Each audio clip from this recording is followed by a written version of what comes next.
WhatsApp guys, welcome back to our channel. और आज की वीडियो में हम बात करने वाले हैं the last of us episode number 7 के बारे में। इससे पहले हम एपिसोड नंबर 1 से लेकर 6 तक डिटेल में कवर कर चुके हैं। अगर आपने उन्हें अभी तक नहीं देखा तो प्लेलिस्ट रेडी है, जाके देख सकते हैं। So without wasting my time anymore, let's start the explanation of episode number 7। तो एपिसोड नंबर 6 के एंडिंग में हमने देखा था कि कैसे एक रेबल ने जोल को स्टैब कर दिया था और इस वजह से ऐसा लग रहा था कि वो मर गया। तो एपिसोड 7 के स्टार्ट होते ही हम देखते हैं कि जोल अभी मरा नहीं है, बल्कि एली उसे घर के अंदर ले आई है। वो उसका ब्लड रोकने की ट्राई कर रही होती है, लेकिन जोल को ऐसा लग रहा होता है कि अब वो मरने वाला है। वो एली से वापस से टॉमी के पास जाने के लिए कहता है, लेकिन एली उसे इस हाल में छोड़कर कहीं नहीं जाने वाली। अब वो एली से बहुत ही ज्यादा गुस्से में कहता है कि वो टॉमी के पास चली जाए। एली ऊपर की तरफ जाती है और हमें आगे का सीन नहीं दिखाया जाता, क्योंकि यहाँ से कंटिन्यू होता है एक फ्लैशबैक सीन। ये सीन तब का था जब एली अपने स्कूल में हुआ करती थी। जी हाँ, फेडरा स्कूल, यानी कि कुछ महीने पहले का सीन। एली गाने सुनते हुए रनिंग कर रही थी, तभी एक बुली उसे परेशान करने लगी। इसका नाम था बेथनी। वो कहती कि तुम्हारे दोस्त के जाने के बाद अब तुम्हें कौन बचाएगा। वही थी जो तुम्हें मुझसे बचा लेती थी। बेथनी एली को अंडर एस्टिमेट कर देती है और एली उसे बुरी तरह मार देती है। बट इसके लिए एली को कैप्टन कॉन्ग के पास जाना पड़ता है। वो बताती कि तुम्हारी वजह से बेथनी को 15 स्ट्रेचेस आए हैं। हालांकि एली को भी चोट आई है, लेकिन बेथनी का कुछ ज्यादा ही बुरा हाल है। एली उन्हें समझाने लगती है कि बेथनी ने ये सब स्टार्ट किया। अब कैप्टन कॉन्ग उसे 2 ऑप्शन देते हैं, या तो ऐसी अपनी मन मर्जी करो और सबको मारती पीटती फिरो एंड एट दी एंड क्यूजी के बाकी लोगों की तरह काम करो, या फिर फेडरा के ऑफिसर बन जाओ और बेथनी जैसे लोग तुम्हारे लिए काम करेंगे। बिल्कुल एली सेकंड ऑप्शन चूज करती है। फिर एली अपने रूम में आके सो जाती है। रात के टाइम हम देखते हैं कि कोई विंडो के थ्रू उसके रूम में आ जाता है। जैसी एली की आंख खुलती है, वो एक नाइफ से उस पर अटैक कर देती है। फिर उसे रियलाइज होता है कि ये उसकी फ्रेंड रायली है। एली गुस्से में उससे पूछती है कि आखिर 3 हफ्ते से तुम कहाँ पे थी। रायली एली के फेस पे लगी चोटें देख के बोलती है कि आखिर ये तुम्हारे साथ किसने किया, मुझे उसका नाम बताओ एंड मैं उसे सबक सिखा दूंगी। एली कहती कि मैं ऑलरेडी उससे निपट चुकी हूँ। इसके बाद रायली बताती है कि उसने फायरफ्लाइज को ज्वाइन कर लिया है। जी हाँ, फेडरा के दुश्मन। ये सुन के एली बहुत ही ज्यादा नाराज थी। वो कहती है कि आखिर तुम हमारे दुश्मनों के ग्रुप में कैसे जा सकती हो। अब रायली उसे अपने साथ चलने के लिए कहती है। एक्चुअली वो एली को कहीं पे ले जाना चाहती थी। सोल्जर से बचते हुए वो एक बिल्डिंग के अंदर आ जाते हैं और यहाँ पे उन्हें दिखाई देती है एक डेड बॉडी। अब आई डोंट नो कि ये कैसे मरा होगा, बट हाँ, उसके पास एक काम की चीज थी। वो लोग वाइन की बोतल को अपने पास ले लेते हैं।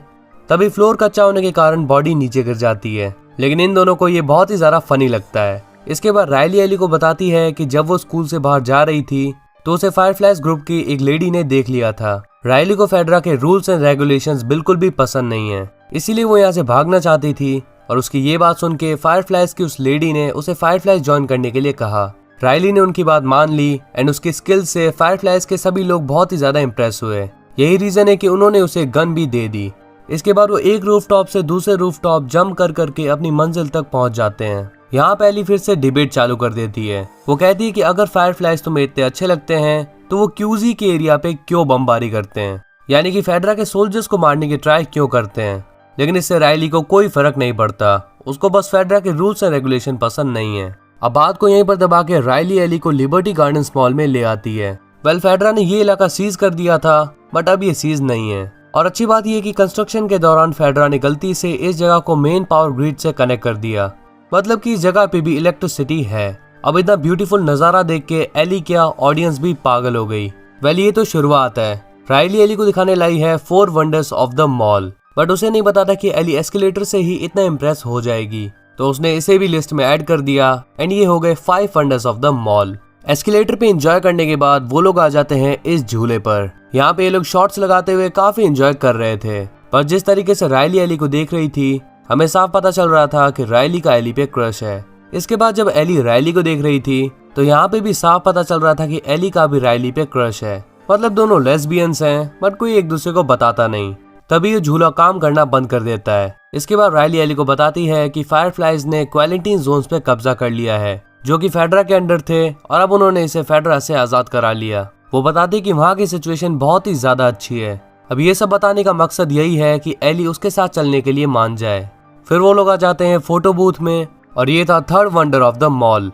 वो लोग काफी ज्यादा एक्साइटेड होते हैं, बट काफी टाइम से मशीन काम नहीं करी थी, तो उसके अंदर की इंक सूख चुकी थी, इसीलिए जो प्रिंट थे वो काफी फीके आ रहे थे। तो इसके बाद वो जाते हैं 4th wonder of the mall देखने, जो कि होता है rajas arcade video game parlour. अंदर जाके वो बहुत ज्यादा मजे करते हैं। लेकिन वो इस बात से अनजान थे कि गेम की इतनी तेज वॉल्यूम की वजह से एक इन्फेक्टेड की आंख खुल चुकी है। काफी देर गेम खेलने के बाद अब टाइम था fifth wonder of the mall देखने का, लेकिन एली इसके लिए मना कर देती है और कहती है कि ये वंडर मैं कल देखूंगी, बिकॉज मॉर्निंग ट्रेनिंग का टाइम होने वाला है और उसे स्कूल पहुंचना पड़ेगा। इससे राइली थोड़ी सी अपसेट हो जाती है, लेकिन वो कहती है कि एटलीस्ट मैं तुम्हें एक गिफ्ट तो दे सकती हूँ। एली कहती है कि शी लाइक गिफ्ट्स, तो राइली उसे दिखाती है नो पंग इंटेंडेड वॉल्यूम 2 की बुक। एली को तो इस बात का अब पता चला कि इसका वॉल्यूम 2 आ गया। अब वो काफी सारे जोक्स पढ़ते हैं इस बुक में से और काफी मजे करते हैं, लेकिन तभी एली की नजर पड़ती है यहाँ रखे बॉम्ब्स पे। ये देख के एली का मूड खराब हो जाता है और वो राइली से पूछती है कि क्या ये तुमने बनाया। राइली कहती है नहीं। अब एली को ये बात पता चलती है कि इस जगह को राइली ने नहीं ढूंढा, बल्कि फायरफ्लाइज ने उसे यहाँ पे नजर रखने के लिए कहा था। वेल इन बॉम्ब से वो फेडरा के सोल्जर्स पे अटैक करने वाले हैं। राइली कहती है कि तुम फिक्र मत करो, मैं फायरफ्लाइज को तुम्हें चोट पहुंचाने नहीं दूंगी, लेकिन एली गुस्से में यहाँ से जाने लगती है। फिर राइली उसे बताती है कि ये उसका आखिरी दिन है बॉस्टन में। इसके बाद फायरफ्लाइज वाले उसे कहीं और शिफ्ट कर रहे हैं। उसने मर्लिन से बात करी कि क्या वो एली को भी अपने साथ ला सकती है फायरफ्लाइज में, लेकिन मर्लिन ने इस बात के लिए मना कर दिया। अब एली गुस्से में आकर यहाँ से जाने लगती है, बट बाहर जाने के बाद रोती रोती अंदर भी आ जाती है। तभी उसे किसी के चिल्लाने की आवाज आने लगती है और हमें लगता है कि इन्फेक्टेड ने राइली पे अटैक कर दिया। बट एली वहाँ पे जाती है तो यहाँ पे एक हेलोवीन डेकोरेशन से आवाज आ रही थी। राइली बताती है कि यही था fifth wonder of the mall. अब एली बातें घुमाते हुए कहती है कि मैं बस यहाँ पे जोक्स की बुक लेने आई थी। एली को बिल्कुल अच्छा नहीं लग रहा कि उसकी सबसे अच्छी दोस्त उसे छोड़ के जा रही है। मतलब राइली ने आज के दिन को एली की लाइफ का सबसे बेस्ट दिन बनाया और सबसे बेकार दिन बना के भी जा रही है। लेकिन अब रोने धोने का कोई फायदा नहीं है, क्योंकि जो होना है वो तो होके रहेगा। इसीलिए राइली स्टोर के स्पीकर पे जोरदार गाना बजा देती है। फिर दोनों मजे से नाचने लगते हैं। अब एली से कंट्रोल नहीं हो रहा था और वो मास्क उतार के राइली को किस कर देती है, लेकिन उसे लग रहा था कि उसने बहुत बड़ी गलती कर दी। बट राइली भी यही चाहती थी, तो कोई इश्यू नहीं हुआ। इसके बाद एली राइली को कन्विंस कर लेती है ना जाने के लिए। अब बस हैप्पी एंडिंग होने वाली थी, लेकिन तब यहाँ पे एंट्री होती है एक इन्फेक्टेड की। और बजा लो गाने। वो इन्फेक्टेड इन पे बुरी तरह अटैक कर देता है, लेकिन इन लोगों को नहीं पता कि इन्फेक्टेड्स को कैसे हैंडल करते हैं। जब वो एली पे अटैक कर रहा था तो राइली उसे अपने पीछे लगा लेती है, पर अब राइली की हालत भी खराब होने पर एली उसे मार देती है। एली को ये सब बहुत ही ज्यादा कूल लग रहा था, लेकिन वो देखती है कि उस इन्फेक्टेड ने उसे काट लिया। तभी राइली उसे बताती है कि ये इन्फेक्टेड राइली को भी काट चुका है। ये देख के दोनों बहुत ही ज्यादा इमोशनल हो जाते हैं और एली तो काफी ज्यादा हाइपर हो जाती है। मतलब कि सब कुछ अच्छा जा रहा था और आखिरी में ये सब। राइली बताती है कि हमारे पास दो ऑप्शन है। पहला तो ये कि हम इन्फेक्ट होने से पहले ही खुद को मार लें, जो कि डेफिनेटली ये लोग चूज नहीं करने वाले, और दूसरा ये कि इन्फेक्ट होने से पहले ये लोग बचा कुचा टाइम साथ में गुजारें। तो ये लोग चूज करते हैं ऑप्शन 2। तो इस एपिसोड में हमें पता चल जाता है कि एली को अपना पहला बाइट कब मिला। इसके साथ साथ हम एली के कैरेक्टर से और भी ज्यादा कनेक्ट हो जाते हैं। तो अब आ जाते हैं प्रेजेंट में। यहाँ पे हम देखते हैं कि एली टॉमी के पास नहीं जाती, बल्कि घर के अंदर कुछ ढूंढ रही होती है। काफी ज्यादा छानबीन करने के बाद उसे सुई धागा मिलता है। वो ये लेके जोल के पास जाती है और उसके जख्म पे टाके लगाने लगती है। एली की हिम्मत देखकर जोल की हिम्मत भी वापस आने लगती है और इसी के साथ ये एपिसोड यहीं पे खत्म हो जाता है। तो गाइस इस सीरीज में एक भी ऐसा एपिसोड नहीं है जिसमें मुझे कुछ कमी लगी हो। VFX, कैमरा मूवमेंट सब कुछ बढ़िया है। हाँ, स्टार्टिंग के कुछ एपिसोड्स में लेंथ को लेकर मुझे शिकायत है, और अगर बात करें एपिसोड नंबर 4 की तो वो बाकी एपिसोड्स के मुकाबले इतना खास नहीं है। लेकिन जोल और एली के बीच की बॉन्डिंग के लिए वो एपिसोड बहुत ही ज्यादा इंपॉर्टेंट था। तो मेरे लिए ब्रेकिंग बैड के बाद ये सीरीज नंबर 2 पे आती है। So if you enjoy the video then make sure to hit the like button and press the subscribe button if you're new in our channel. Share it as much as you can, and if you have any query just comment down and let us know.